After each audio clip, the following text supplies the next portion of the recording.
شب برات کا حکم شعبان کی 15ویں شب اور شب برات کہلاتی ہے، یعنی وہ رات جس میں مخلوق کو گناہوں سے بری کر دیا جاتا ہے۔ تقربا الف 10 صحابہ کرام سے اس رات کے متعلق احادیث منقول ہیں۔ حضرت عائشہ رضی اللہ عنہا فرماتی ہیں کہ شعبان کی 15ویں شب کو میں نے نبی کریم صلی اللہ علیہ وسلم کو اپنی آرام گاہ پر موجود نہ پایا تو تلاش میں نکلی، دیکھا کہ اب جنت البقیع کے قبرستان میں ہیں۔ پھر مجھ سے فرمایا کہ آج شعبان کی 15ویں رات ہے، اس رات میں اللہ تعالیٰ آسمان دنیا پر نزول فرماتا ہے اور قبیلہ بنی کلب کی بکریوں کے بالوں کی تعداد سے بھی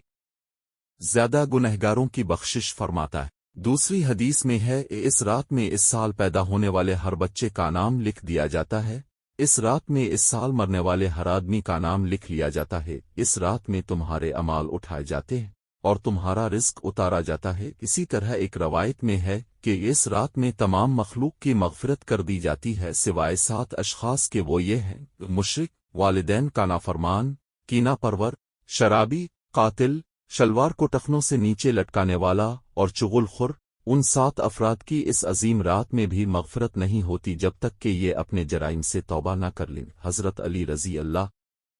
عنہ سے ایک روایت میں منقول ہے کہ اس رات میں عبادت کیا کرو اور دن میں روزہ رکھا کرو۔ اس رات سورج غروب ہوتے ہی اللہ تعالیٰ اپنے بندوں کی طرف متوجہ ہوتے ہیں اور اعلان ہوتا ہے کون ہے جو گناہوں کی بخشش کروائے، کون ہے جو رزق میں وسعت طلب کرے، کون مصیبت زدہ ہے جو مصیبت سے چھٹکارا حاصل کرنا چاہتا ہو۔ ان احادیث کریمہ اور صحابہ کرام اور بزرگان دے کے عمل سے ثابت ہوتا ہے کہ اس رات میں 3 کام کرنے کے ہیں، حاصل کرتا ہے، لہذا نوافل وغیرہ تنہائی میں اپنے گھر میں ادا کر کے اس موقع کو غنیمت جانے۔ نوافل کی جماعت اور مخصوص طریقہ اپنانا درست نہیں ہے، یہ فضیلت والی راتیں شور و شغب اور میلے اجتماع منعقد کرنے کی راتیں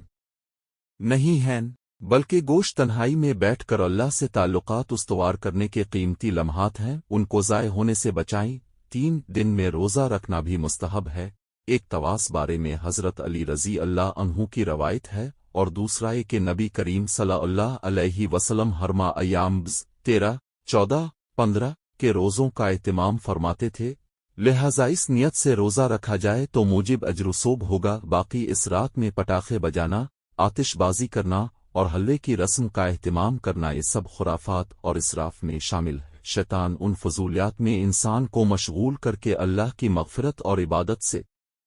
محروم کر دینا چاہتا ہے اور یہی شیطان کا اصل مقصد ہے۔